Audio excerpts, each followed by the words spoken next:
ਵਾਹਿਗੁਰੂ ਜੀ ਕਾ ਖਾਲਸਾ ਵਾਹਿਗੁਰੂ ਜੀ ਕੀ ਫਤਿਹ। ਅੱਜ ਕਥਾ ਸੁਣਨ ਜਾ ਰਹੇ ਹਾਂ ਸੰਤ ਮਸਕੀਨ ਜੀ ਪਾਸੋਂ।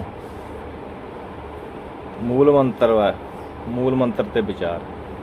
ਬਹੁਤ ਸੋਹਣਾ ਸੰਤ ਜੀ ਕਥਾ, ਪਤਾ ਹੀ ਹੈ ਤੁਹਾਨੂੰ, ਕਰਦੇ ਨੇ। ਅੱਜ ਮੂਲ ਮੰਤਰ ਬਾਰੇ ਦੱਸਣਗੇ। ਸੁਣਦੇ ਹਾਂ ਕਥਾ ਆਪਾਂ ਅੱਜ ਸੰਤ ਮਸਕੀਨ ਜੀ ਤੋਂ। ਚੱਲਦੇ ਹਾਂ ਸੰਤ ਮਸਕੀਨ ਜੀ ਪਾਸ।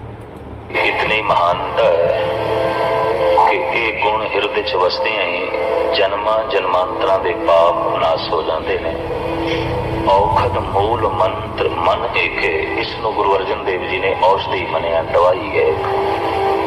ये एक औषधि है, एक दवाई है। औखद मूल मंत्र मन एके, जेकर दृढ़ चित कीजे रे, जन्म जन्म के पाप कर्म का काटन हारा लीजे।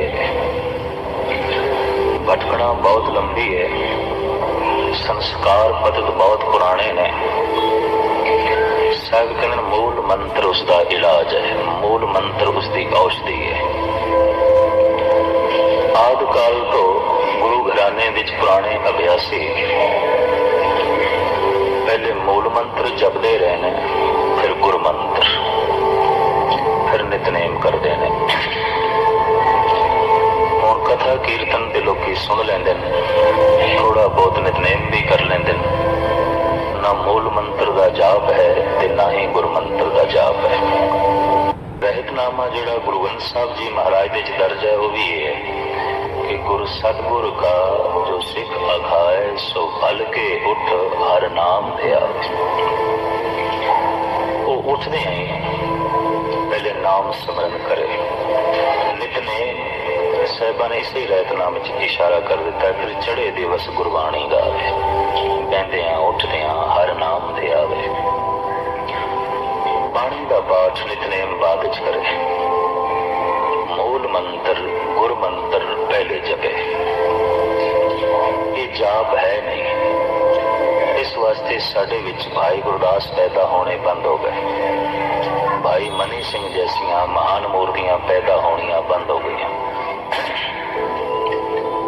30-35 साल पिछे भी जिहड़े कोई थोड़े जिहा अभ्यासी पुरुष होए, जैसे कि बाबा अतर सिंह मस्तुआणे वाले, या बाबा करम सिंह होती मरदान वाले, या अकाली गौर सिंह, या बाबा सुंदर सिंह अली बेग वाले, या हरखोवाल दे महात्मा बाबा ज्वाला सिंह जी, ये पिछे कुछ 30-35 साल च होए।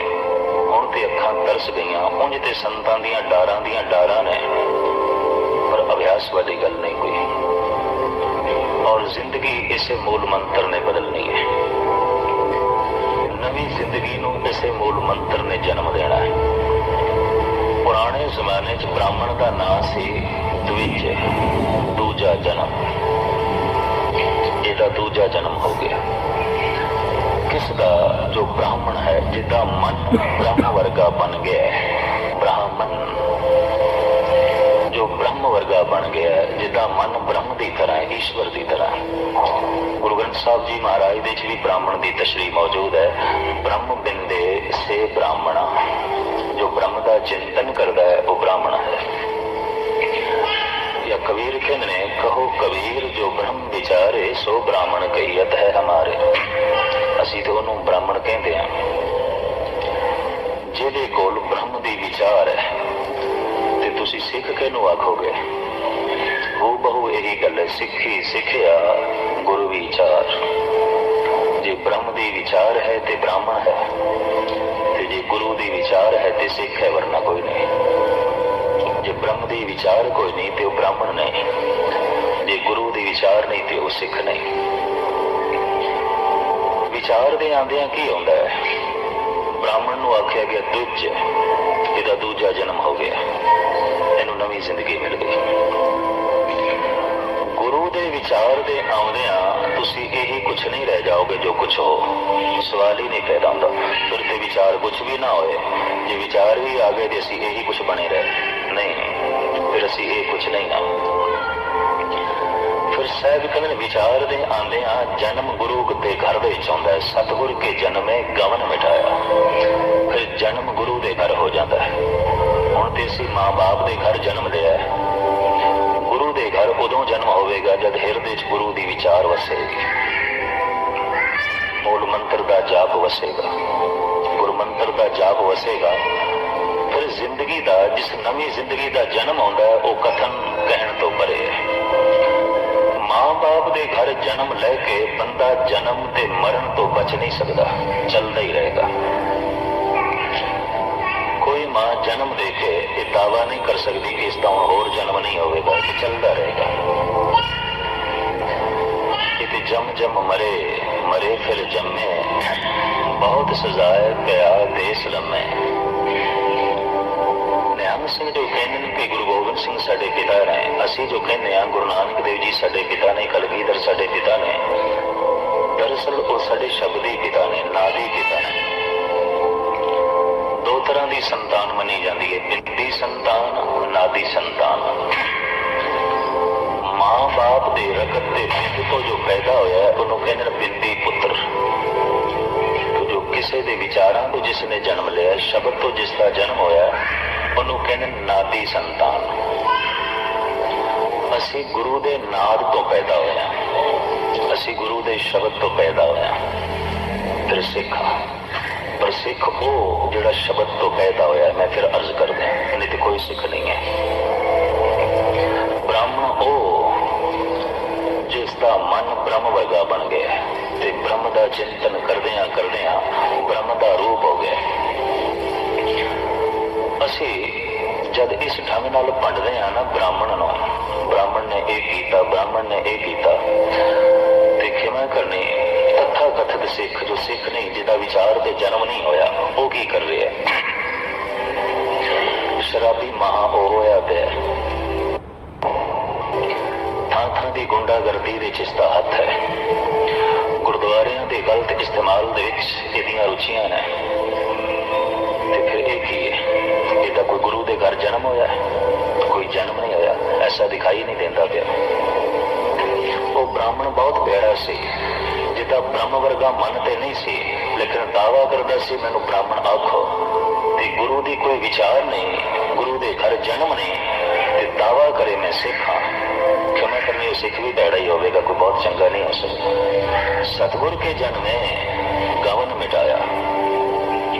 ਸਤਿਗੁਰ ਦੇ ਘਰ ਜਿਸ ਦਾ ਜਨਮ ਹੋਇਆ ਹੈ, ਸ਼ਬਦ ਤੋਂ ਜਿਸ ਦਾ ਜਨਮ ਹੋਇਆ ਹੈ, ਨਾਦ ਤੋਂ ਜਿਸ ਦਾ ਜਨਮ ਹੋਇਆ ਹੈ, ਵਿਚਾਰ ਤੋਂ ਜਿਸ ਦਾ ਜਨਮ ਹੋਇਆ ਹੈ, ਉਹਨੂੰ ਕਹਿੰਦੇ ਨੇ ਸਿੱਖ। ਤੋ ਮੂਲ ਮੰਤਰ ਦਾ ਜਾਪ, ਗੁਰੂ ਮੰਤਰ ਦਾ ਜਾਪ ਇੱਕ ਨਵੀਂ ਜ਼ਿੰਦਗੀ ਦਿੰਦਾ ਹੈ। ਤੇ ਇਹ ਨਵੀਂ ਜ਼ਿੰਦਗੀ ਨਾ ਹੋਣ ਦਾ ਜੋ ਕਾਰਨ ਦਿਖਾਈ ਦਿੱਤਾ ਹੈ, ਜਾਪ ਕੋਈ ਨਹੀਂ ਸਿੱਖ ਜਗਤ ਵਿੱਚ, ਟਾਵਾਂ ਟਾਵਾਂ ਰਹਿ ਗਿਆ ਤੇ ਟਾਵੀਂ ਟਾਵੀਂ ਜ਼ਿੰਦਗੀ ਰਹਿ ਗਈ ਹੈ। 1000 ਬੂਟਾ ਕੋਈ ਮਾਲੀ ਲਾਵੇ ਬਗੀਚੇ ਦੇ 'ਚ ਤੇ 999 ਬੂਟੇ ਸੁੱਕ ਜਾਣ ਤੇ ਸਿਰਫ ਇੱਕ ਨੂੰ ਹੀ ਫੁੱਲ ਫਲ ਲੱਗਣ, ਇਹ ਮਾਲੀ ਦੀ ਸਿਆਣਪ ਨਹੀਂ ਮੰਨੀ ਪਏਗੀ। ਉਹ ਜਿਹੜਾ ਇੱਕ ਫੁੱਲ ਫਲ ਗਿਆ, ਸ਼ਾਇਦ ਉਹ ਵੀ ਮਾਲੀ ਦੀ ਨਜ਼ਰਾਂ ਤੋਂ ਬਚ ਕੇ ਫੁੱਲ ਆਉਣਾ, ਲੱਗਦਾ ਇੰਝ ਹੀ ਹੈ। 999 ਤੇ ਕੁਮਲਾ ਗਏ। ਕੌਮ ਦੇ ਰਹਿਨੁਮਾ, ਕੌਮ ਦੇ ਪ੍ਰਚਾਰਕ, ਧਰਮ ਮੰਦਰਾਂ ਦੇ ਮੁਖੀ ਕਰੀਬਨ ਉਸ ਬਗੀਚੇ ਦੇ ਇਸ ਵਕਤ ਮਾਲੀ ਨੇ, ਜਿਹੜੇ ਬੂਟੇ ਗੁਰੂ ਨਾਨਕ, ਗੁਰੂ ਗੋਬਿੰਦ ਸਿੰਘ ਜੀ ਨੇ ਲਾਏ ਨੇ, ਬੜੀ ਮਿਹਨਤ ਨਾਲ ਲਾਏ ਨੇ, ਖੂਨ ਸਿੰਚ ਕੇ ਲਾਏ ਸਨ। ਔਰ ਜਿਹੜੀ ਮਿਹਨਤ ਹੈ, ਇਤਿਹਾਸ ਪੜ੍ਹਨ ਵਾਲੇ ਦੇ ਵੀ ਰੋਂਗਟੇ ਖੜੇ ਹੋ ਜਾਂਦੇ ਨੇ। ਤੇ ਇਹ ਬਗੀਚਾ ਜਿਨ੍ਹਾਂ ਮਾਲੀਆਂ ਦੇ ਹਵਾਲੇ ਕੀਤਾ ਵੀ ਹੁਣ ਤੁਸੀਂ ਦੇਖ ਰੇਖ ਕਰਨੀ, ਤੇ ਮੈਂ ਅੰਦਾਜ਼ਾ ਲਾਉਣਾ ਹੁੰਦਾ 1000 ਬੂਟਿਆਂ ਦੇ ਚੋਂ 999 ਕੁਮਲਾ ਗਏ ਨੇ। ਇੱਕ ਮਾਲੀ ਦੀ ਸਿਆਣਪ ਨਹੀਂ ਹੈ। ਇਹ ਤੇ ਸ਼ਾਇਦ ਜਿਹੜਾ ਇੱਕ ਅੱਧ ਜਿਹੜਾ ਪ੍ਰਫੁੱਲਤ ਹੈ, ਉਹ ਵੀ ਦੀ ਨਜ਼ਰਾਂ ਤੋਂ ਬਚ ਗਿਆ ਸ਼ਾਇਦ। ਇਹ ਵੀ ਸ਼ਾਇਦ ਅਜੋਕੇ ਸੰਤ, ਪ੍ਰਚਾਰਕ ਤੇ ਪ੍ਰਬੰਧਕਾਂ ਦੀ ਦ੍ਰਿਸ਼ਟੀ ਤੋਂ ਸ਼ਾਇਦ ਬਚਿਆ, ਤਾਂ ਹੀ ਕੁਝ ਹਰਾ ਭਰਾ ਹੈ। ਸ਼ਾਇਦ ਕਹਿੰਦੇ ਨੇ ਦਾਵਾ ਅਗਨ ਬਹੁਤ ਤ੍ਰਿਣ ਜਾਲੇ, ਕੋਈ ਹਰਿਓ ਊਟ ਰਹਿ। ਜਿਸ ਕ੍ਰੋਧ, ਤ੍ਰਿਸ਼ਨਾ ਤੇ ਵੈਰ ਵਿਰੋਧ ਦੀ ਅੱਗ ਨੇ ਸਾਰੇ ਬੂਟੇ ਸਾੜ ਕੇ ਸੁਆਹ ਕਰ ਦਿੱਤੇ ਨੇ, ਕੋਈ ਇੱਕ ਅੱਧ ਹਰਾ ਭਰਾ, ਇੱਕ ਅੱਧ। ਤੋਂ ਹਜ਼ਾਰਾਂ ਦੇ ਇਕੱਠ ਦੇ ਵਿੱਚ ਕੋਈ ਇੱਕ ਅੱਧ ਬੂਟਾ ਹਰਾ ਭਰਾ ਹੋਵੇ, ਉਹਨੂੰ ਫੁੱਲ ਫਲ ਵੀ ਲੱਗੇ ਹੋਣ, ਇਹ ਕੋਈ ਗਿਣਤੀ ਨਹੀਂ ਹੈ, ਇਹ ਕੋਈ ਬਹੁਤ ਵੱਡੀ ਗੱਲ ਨਹੀਂ ਹੈ। ਜਿਸ कोई महानता दी जाए ते जिसका कोई जिक्र किया जाए, जिक्र तो उन्होंने करना पेगा जो 999 बूटे कुमला गए, मुरझा गए ने, सुख गए ने, सड़ गए ने, न पत्ते न फुल न फल, जड़ा तक सुख गई। खैर, मूल मंत्र दी गुरुदेव की प्रेरणा अनुसार मैं थोड़े सामने विचार रखी ते इस विचार का मुख मुद्दा इन्ना ही समझना कि अमृत वेले इसका जाप करना है, जिन्ना हो सके घट तो घट 15-20 मिनट। मूल मंत्र का जाप हिरदे की बनतर इस ढंग की बना देता है कि मन फिर गुरु मंत्र जपण वास्ते राजी हो जाता है। और तुसी मुताला करके देखना, सीधा गुरु मंत्र जपोगे मन जपदा ही नहीं, मन राजी नहीं आता, मन लीन ही नहीं आता। जिसने मूल मंत्र जपया ते जिसने अपने मन को गुरु मंत्र जपण वास्ते राजी कर लिया, वो जब बाणी पढ़ेगा एक एक शब्द ने उन्होंने रस देना है, एक एक पंक्ति दे उसने आनंद मारना है। वो फिर पानी नहीं रिड़केगा, उन्हें फिर दही रिड़कने हैं, उन्हें शब्दों के चौ आनंद मारना है। आम लोग पानी पे रिड़कते होंगे, शब्द एक पासे सुरत एक पासे, पर मूल मंत्र ते गुरु मंत्र दे जाप दे नाल जो हिरदे की बनतर बनती है, वो फिर बाणी के पाठ का स्वाद ही कुछ हो रहा है, वो फिर रस ही कुछ हो रहा है, वो आनंद ही कुछ हो रहा है। गुरु नानक देव जी महाराज के कंठ तो परम ब्रह्म वाक जो सब तो पहले प्रगट होया है, वो यही मूल मंत्र है। बुनियादी मंत्र, बीज मंत्र, मूल मंत्र। और इस मूल मंत्र का पहला अक्षर है एक।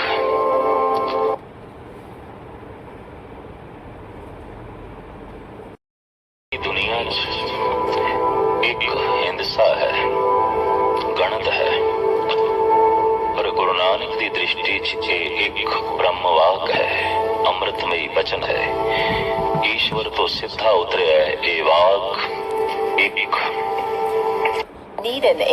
दी साधना इसी विचारधारा ते खड़ी है कि समूह ब्रह्मंड की अनेकता दे एक नू तलाश किया जाए। वो एक जो अनेकता का मूल है, वो एक जो अनेकता का आधार है। एक नाल जुड़े बिना भेदभाव नहीं मिटते, एक नाल जुड़े बिना मनुख खंडित ही रहता है, टुकड़े टुकड़े रहता है, और टुकड़े टुकड़े होना ही मनुख का दुर्भाग्य है। सुभाग इसे गल दे ये एक होवे। गुरु नानक देव जी महाराज के कंठ तो ये जो परम वाक निकले है, ये गुरु ग्रंथ साहब जी महाराज की सब तो प्रथम बाणी, पहले पातशाह की पहली बाणी, और ये जपजी साहब का मंगला चरण है।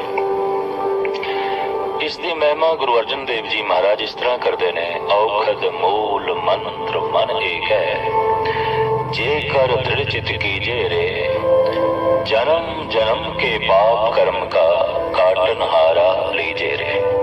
अनंत जन्मां दे पद संस्कार इस मूल मंत्र दे जाप नाल हट जाते ने, धुल जाते ने। सागर एक है, लहरां अनेक ने, सूरज एक है, किरणां अनेक ने। संसार अनेकता दे वंडिया होया है, निरंकार एक है। अनेकता क्षण भंगर है, एक सदीवी है, नेचल है, अमृत है, हमेशा है। अनेकता सुपना है, एक सच है, और ये अनेकता दुख है, कोई एक सुख है, आनंद है, परम आनंद है। तो गुरु नानक का प्रथम वाक जो कंठ चो निकले है, एक परमात्मा का प्रतीक है, एक परमात्मा की वास्तविक मूर्ति है, एक परमात्मा का हकीकी रूप पेश कर रहे हैं। वो एक की है, वो एक कौन है, उसकी वजाहत सतगुरु अगे मंत्र दिच कर देन। एक ओंकार, ਦਰਅਸਲ ਜਗਤ ਵਿੱਚ ਤਿੰਨ ਹੀ ਕੰਮ ਹੋ ਰਹੇ ਨੇ। ਵਸਤੂਆਂ ਬਣ ਰਹੀਆਂ ਨੇ, ਵਸਤੂਆਂ ਟਿਕ ਰਹੀਆਂ ਨੇ, ਵਸਤੂਆਂ ਮਿਟ ਰਹੀਆਂ ਨੇ। ਜੀਵ ਜੰਮ ਰਹੇ ਨੇ, ਜੀਵ ਕੁਝ ਦਿਨ ਟਿਕ ਰਹੇ ਨੇ, ਫਿਰ ਕੁਝ ਦਿਨ ਬਾਅਦ ਮਿਟ ਰਹੇ ਨੇ। ਇਹ ਬਣਨਾ, ਟਿਕਣਾ, ਮਿਟਣਾ, ਬਸ ਇਹ ਤਿੰਨ ਪ੍ਰਕਾਰ ਦੀ ਪ੍ਰਕਿਰਿਆ ਹੀ ਜਗਤ ਵਿੱਚ ਪ੍ਰਚਲਿਤ ਹੈ। ਇਹ ਗੱਲ ਵੱਖਰੀ ਹੈ ਕਿ ਧਾਰਨਾ ਕਿਸੇ ਵਕਤ ਸਾਡੇ ਦੇਸ਼ ਦੀ ਐਸੀ ਬਣ ਗਈ ਕਿ ਉਤਪਤੀ ਕਰਨ ਵਾਲਾ ਕੋਈ ਹੋਰ ਹੈ, ਪਾਲਣਾ ਕਰਨ ਵਾਲਾ ਕੋਈ ਹੋਰ ਹੈ, ਨਾਸ਼ ਕਰਨ ਵਾਲਾ ਕੋਈ ਹੋਰ ਹੈ। ਔਰ ਅਗਾਂਹ ਚੱਲ ਕੇ ਇਹਨਾਂ ਤਿੰਨ ਸ਼ਕਤੀਆਂ ਨੂੰ ਬਕਾਇਦਾ ਨਾਮ ਵੀ ਦੇ ਦਿੱਤੇ ਗਏ, ਬ੍ਰਹਮਾ, ਵਿਸ਼ਨ, ਮਹੇਸ਼। ਇਹਨਾਂ ਨੂੰ ਇੰਝ ਵੀ ਆਖਿਆ ਗਿਆ, ਇੱਕ ਸੰਸਾਰੀ ਹੈ, ਇੱਕ ਭੰਡਾਰੀ ਹੈ, ਇੱਕ ਪਰਲੇ ਕਰਨ ਵਾਲਾ ਹੈ, ਲੈ ਕਰਨ ਵਾਲਾ ਹੈ, ਨਾਸ਼ ਕਰਨ ਵਾਲਾ ਹੈ। ਸਾਹਿਬ श्री गुरु नानक देव जी महाराज का फरमान है कि वास्तविक उत्पत्ति एक तो हो रही है, पालना एक तो हो रही है, नाश भी एक तो हो रहा है। ईश्वर तीन मन लेने, दरअसल ये भी संसार नूं मनना है, क्योंकि अनेकता संसार दे च है, ईश्वर एक है। ये तीन महान देव हस्तियां होइयां ने, प्रकाशमान मनुख होए ने साडे देश विच, ब्रह्मा, विशन, महेश। चूंकि बहुत उगे विज्ञानक सन ब्रह्मा, खोजी बिरती दे मालक सन, प्रकृति दे जर्रे जर्रे दी खोज दी वो भुख रखते सन, ते लिहाजा उन्होंने खोज भी बड़ी की थी। वनस्पति दी खोज, कीड़े मकोड़ियां दी खोज, सूरज चंद तारे ग्रह नक्षत्रां दी खोज, हथा के फिर बीमारियां दी खोज, जड़ी बूटियां दी खोज। और आप दी खोज ने ही संगीत नूं जन्म दिता, कविता नूं जन्म दिता, बहुत गहरे तल विच आप उतरे। जिंदगी दी हर पहलू दी आपने खोज की थी, लेकिन अंत किधरे भी नहीं लभ्या। लिहाजा आप दी रचना तो निकलिया नेति नेति, ए भी नहीं, ए भी नहीं, वो ते अनंत है, महान है, बिस्माद हो गए। सतोगुणी बिरती दे मालिक सन विष्णु, और इसी तरीके नाल तम गुण भी परमात्मा दा एक प्रधान गुण है। इस तो बिना लय नहीं हो सकती। मनुख अपने विकारां नूं मारना चाहे, मनुख अपने अवगुणां नूं खत्म करना चाहे, तो खत्म करने वास्ते पीर रस्ते चाहिए। ये गल वखरी है, खत्म बाहर करना है किसी नूं या अपने अवगुणां नूं खत्म करना। खत्म करना, मारना ही वास्तविक एक हत्या ही है। लेकिन हत्या की लोड़ पै जाती, क्रोध की हत्या करनी है, काम की हत्या करनी है, लोभ की हत्या करनी है, विरोध की हत्या करनी है, मोह की हत्या करनी है। और ये गल वखरी है कि इन्हां दी हत्या गुणा नाल होंदी है। गुणा और उस तीरथ का नाम है ओंकार जी, ओंकारेश्वर। और बहुत नहीं तो ये तीरथ गालबन 1000 साल पुराना है। तो इतना ते पुख्ता सबूत मुहैया है कि ओंकार शब्द जे बहुत पुराना नहीं तो 3000 साल पुराना है। बोधियां दे धर्म ग्रंथ, जैनियां दे धर्म ग्रंथ, वैदिक ऋषियां दे वाक, उन्हां दे ओंकार शब्द मिलता है।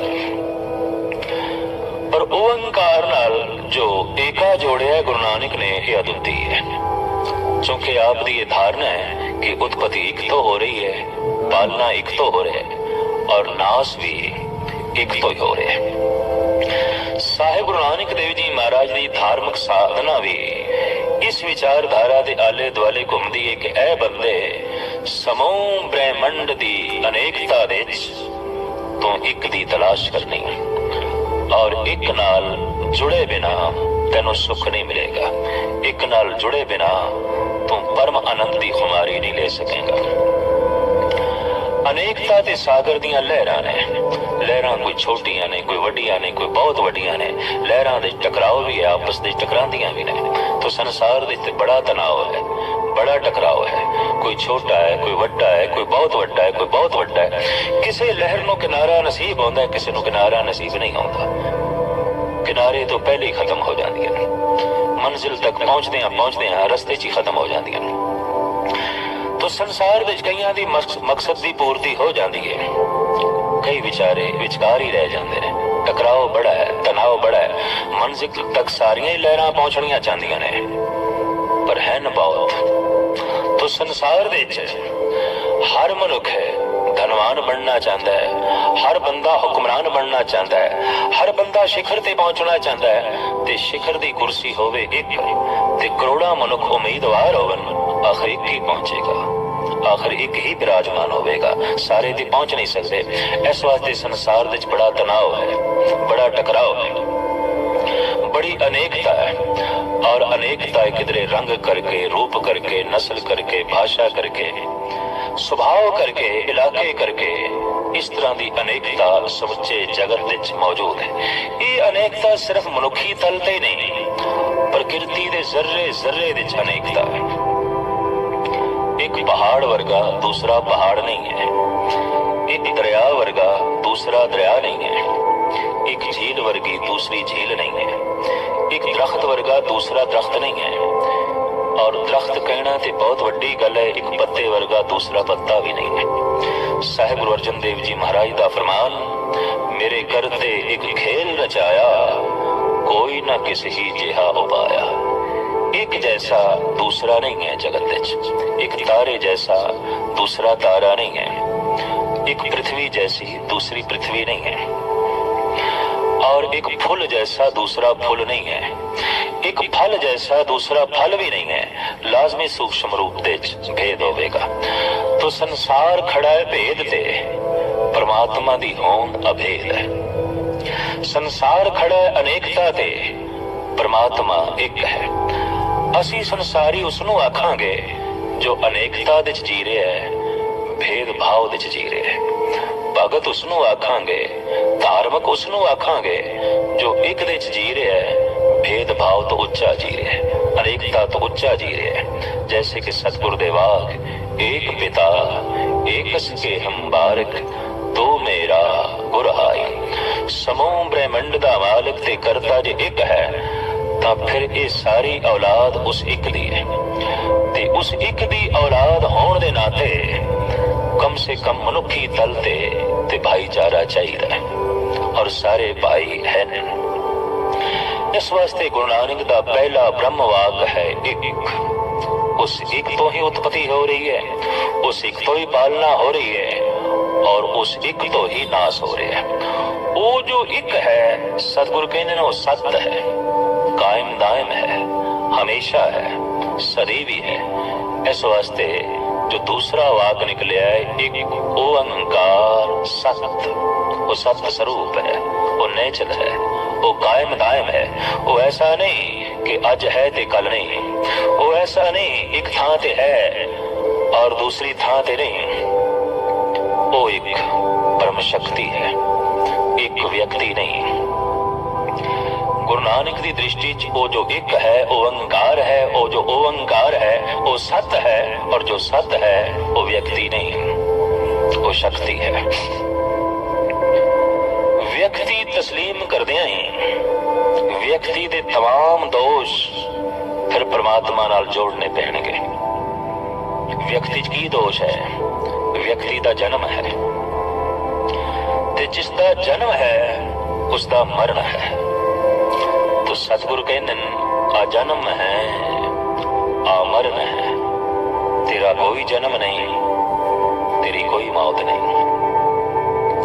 व्यक्ति दे मां बाप ने, व्यक्ति दी जात है, बात है, गोद है, और जे परमात्मा नू व्यक्ति बनी है तो फिर उसदे मां बाप तस्लीम करने पैणगे, उदी जात पात बननी पैगी। सतगुरु कहने ना तात है, ना मात है, ना जात है, ना बात है। व्यक्ति मनदे ये भी तस्लीम करना पड़ेगा कि वो फिर सर्व ठौर नहीं है और सर्वकाल नहीं है। व्यक्ति एक समय दे एक थां ते है, दूसरी थां ते नहीं। व्यक्ति अज है, कल नहीं। तो वो जो परिपूर्ण परमात्मा है वो व्यक्ति नहीं, वो सर्व ठौर है, सर्वकाल है। ਵਿਅਕਤੀ ਮੰਨਦਿਆਂ ਇਹ ਵੀ ਤਸਲੀਮ ਕਰਨਾ ਪਏਗਾ ਉਹ ਇਸਤਰੀ ਹੈ ਕਿ ਪੁਰਸ਼ ਹੈ, ਕਿਉਂਕਿ ਵਿਅਕਤੀ ਦੇ ਦੋ ਰੂਪ ਨੇ, ਇਸਤਰੀ ਔਰ ਪੁਰਸ਼। तमाम जगत विच परमात्मा किधरे इस्त्री रूप विच पूजिया जाता है और किधरे पुरुष रूप विच पूजिया जाता है।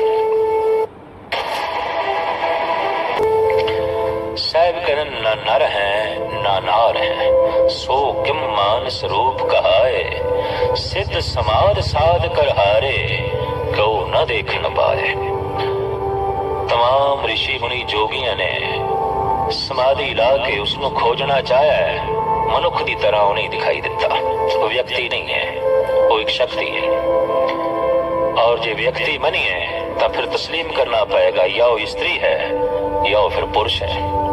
गुरु नानक देव जी महाराज का फरमान, सुन मंडल एक जोगी वैसे, नार ना पुरख कहो को कैसे।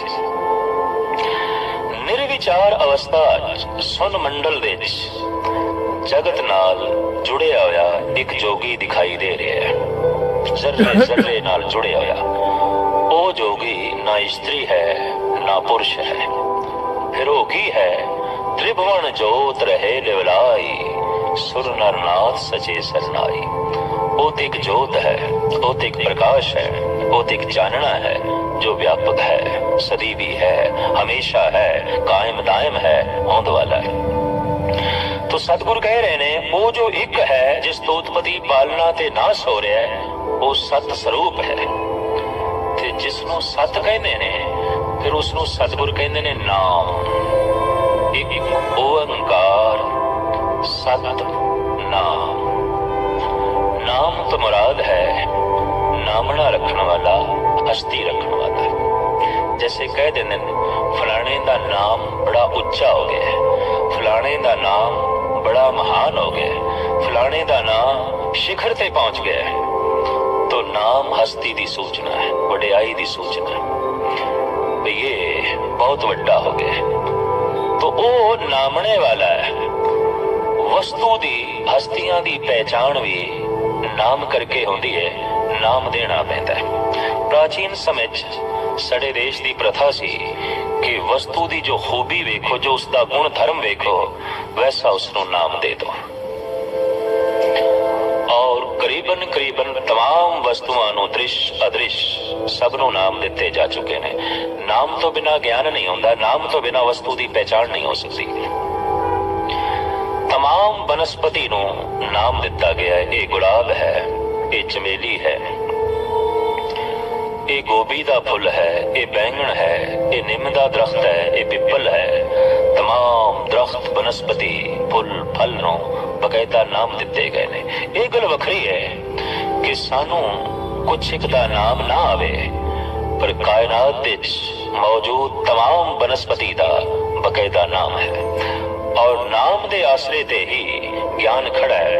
वस्तु का ना लईए ते नाम दे नाल ही ज्ञान मिलता है, वरना नहीं। जैसे कोई मनुख एक शहर विच जावे ते किसी ते प्रश्न करे भी इस शहर विच मेरा एक गूढ़ा मित्र रहता है, मैं उसनों मिलना है, वो बचपन का मेरा साथी है, तुसी दसो वो कित्थे रहता है। ते अगला फौरन आखे भी उसका नाम की है, ते वो आखे नाम मैनू आउंदा ही नहीं, किस तरह तलाश की जाएगी, किस तरह खोजा जाएगा। नाम पहले देना पैंदा है, नाम पहले दसना पैंदा है। तो तमाम वनस्पति को बकायदा नाम दिता गया है। तमाम चौपाए जानवर, पंछी, कीड़े मकोड़े नाम दे आसरे ते ने। जैसे सतगुरु कहते हैं, जेता गीता देता नाम, विण नावे नाई को था। कोई ऐसी था नहीं जिसका के नाम नहीं है। तो जिथे पशु पंखियां दे नाम ने, वनस्पति दे नाम ने, उत्थे अगां चलिए पंज तत्तां दे नाम ने, ग्रह नक्षत्रां दे नाम ने, और जिन्नियां शरीरक या मानसिक बीमारियां ने सब दे नाम ने, जिन्नियां औषधियां ने सब दे नाम ने। तमाम दवाइयां नु नाम देने पैंदे। ਮੁਲਕਾਂ ਦੇ ਨਾਮ ਨੇ, ਸ਼ਹਿਰਾਂ ਦੇ ਨਾਮ ਨੇ, ਕਸਬਿਆਂ ਦੇ ਨਾਮ ਨੇ।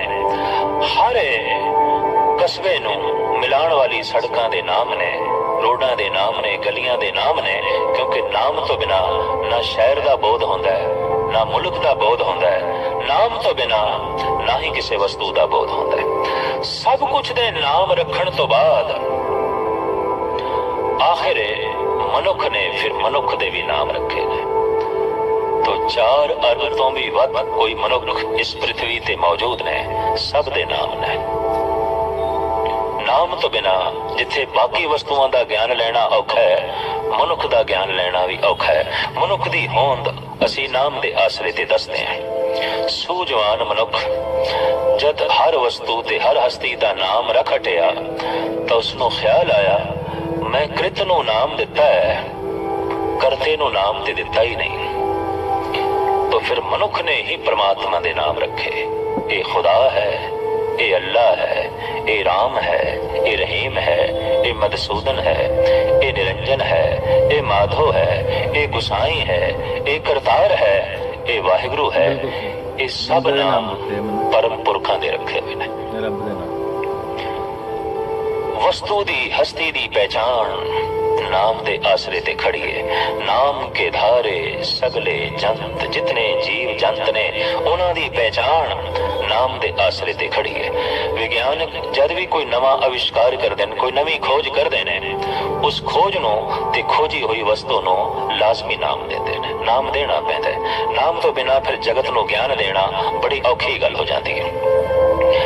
तो साहिब गुरु नानक देव जी महाराज ने फरमान किया है चूंकि तू सत है, हे ईश्वर तू सत है, तेरा नाम भी सत है। गुरु अर्जन देव जी महाराज इसकी इंज वजाहत करते ने, कीर्तम नाम कथे तेरे जेबा, सत नाम तेरा बड़ा पूरबड़ा।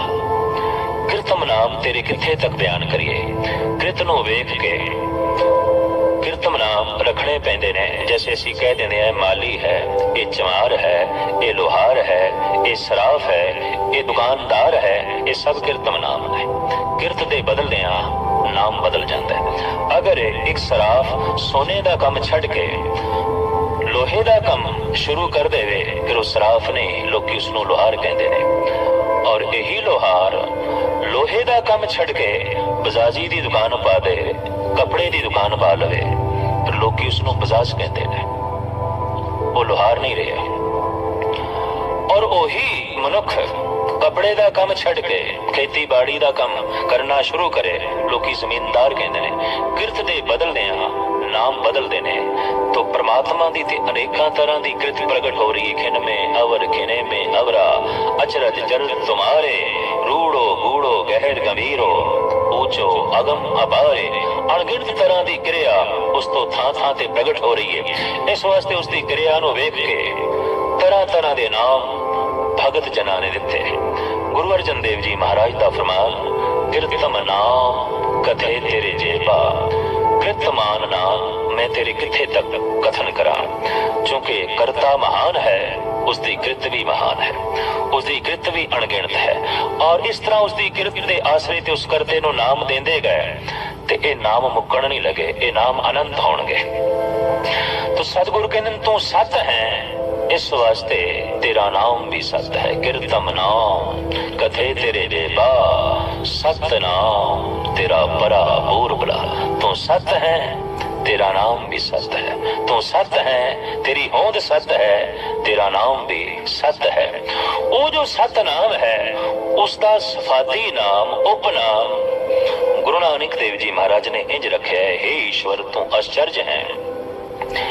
जो तेरा जप करे, जो तेरे नेड़े आवे, उसका तमाम अंधकार मिटा के तू चानना देना है, प्रकाश देना है। इस वास्ते सतगुर दी रसना तो सुभाविक निकलिया वाहिगुरु वाहिगुरु। उंज गुरु नानक देव जी महाराज का यह कहना, बलहारे जाओ जेते तेरे नाम है।